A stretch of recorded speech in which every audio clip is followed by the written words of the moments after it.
नमस्कार दोस्तों, आप सभी का फिर एक बार स्वागत है हमारे गरुड़ पुराण के इस तीसरे एपिसोड में। आज हम लोग सुनने वाले हैं किस प्रकार मरने के पश्चात मनुष्य नरक में पहुंचकर 1 घंटे में अपने घर वापस आकर फिर नरक लोक अकेले कैसे जाता है। गरुड़ ने कहा, हे केशव, यमलोक का मार्ग किस प्रकार कष्ट देने वाला होता है।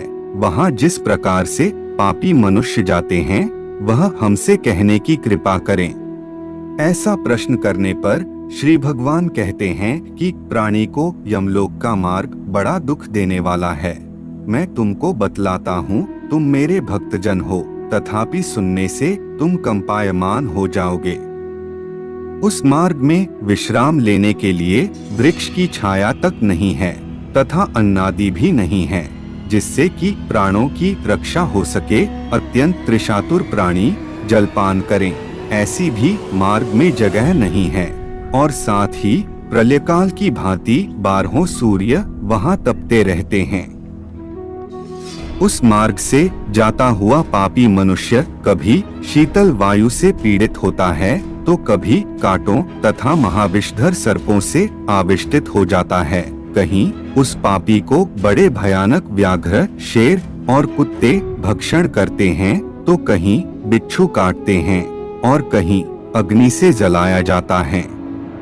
इसके बाद वह महाभयानक असिपत्र वन में पहुंचता है जो 2 सहस्र योजन लंबा और चौड़ा है। वह वन कौआ, उल्लू, वट, गीध, मधुमक्खी, मच्छर आदि जीवों से तथा दावानल से व्याप्त है। उस असिपत्र वन के पत्र से वह प्रेत छिन्न भिन्न हो जाता है। फिर मार्ग में वह कहीं अंधकूप नरक में तो कहीं विकट पर्वत से गिर पड़ता है, कहीं तीक्ष्ण शस्त्र पर चलता है, किसी जगह नुकीली कीलों के ऊपर चलता है, कभी भयानक अंधतम नरक में गिरता है तो कभी जल में गिर पड़ता है, कभी तो जोंकयुक्त कीचड़ में पड़ता है, कहीं संतप्त कर्दम जलते हुए कीचड़ नामक नरक में पड़ता है, कहीं बालुका से भरे हुए नरक में पड़ता है, कहीं अग्नि से तप्त ताम्रमय नरक में गिरता है, कहीं अग्नि के अंगार समूह में पड़ता है, कहीं महान धूम से भरे हुए नरक में पड़ता है।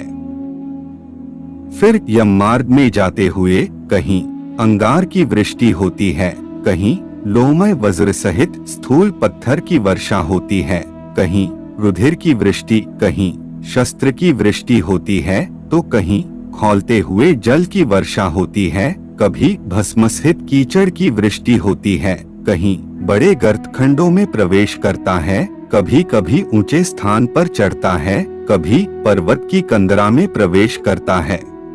उस मार्ग में कहीं अत्यंत अंधकार है, जहाँ कष्ट से चढ़ा जाए ऐसे बड़े पर्वत हैं, कहीं पूषोणित से व्याप्त और विष्टा से भरे हुए तालाब हैं। रास्ते के मध्य में बहने वाली ऐसी भयंकर वैतरणी नदी है जिसकी कथा श्रवण करने से भय उत्पन्न होता है, तब देखने में कष्टकारक हो, इसमें क्या आश्चर्य है।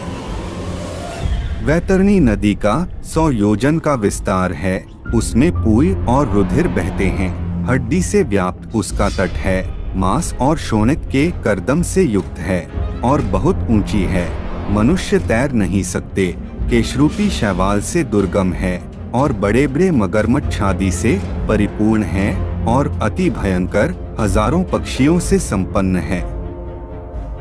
ऐसी नदी पापी प्राणी को देख ज्वाला तथा धूमयुक्त दिखने लगती है, जैसे लोहे की कढ़ाई में अग्नि से तपा हुआ तेल या घी ज्वाला से व्याप्त होता है। हे गरुण, उस नदी का नाम वैतरणी कहा गया है। वह सुई के मुख वाले भयानक कीड़ों से व्याप्त और वज्र जैसी चोंच वाले महागृद्ध, वायस आदि से विष्टित है। शिशुमार, मगर, जलुका, मत्स्य, कच्छ तथा और भी जलचर जीवों से वह व्याप्त है। उस प्रवाह में गिरे हुए बहुत से पापी प्राणी हा भ्राता, हा पुत्र, हा तात इस प्रकार की दीनता के वचन बोलते रहते हैं। भूख और प्यास से पीड़ित होकर वे उस नदी के रुधिर को पीते हैं। वह नदी फेन तथा रुधिर से व्याप्त हो बहती है। वह बड़ी भयानक है, उच्च स्वर से गर्जन करती है, कोई उसको देख नहीं सकता। उसके देखने से पापी चेतनारहित हो जाते हैं। ऐसी भयानक वह नदी है। बहुत से बिच्छू एवं काले सांपों से व्याप्त उसमें पड़े हुए पापी पुरुषों की रक्षा करने वाला वहाँ कोई भी नहीं है। नदी के अनंत आवतों से पापी पाताल को जाते हैं, क्षणमात्र पाताल में रहते हैं, पुनः क्षणमात्र में नदी के ऊपर आते हैं। हे गरुड़, ऐसी वह नदी पापी पुरुष के गिरने के लिए रची गई है।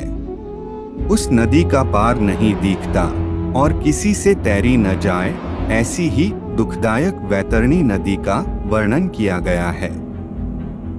इस तरह से अनेक प्रकार के क्लेश जिसमें हैं, ऐसे दुखदायक यम मार्ग में पापी पुरुष रोते चिल्लाते तथा दुखित होकर जाते हैं।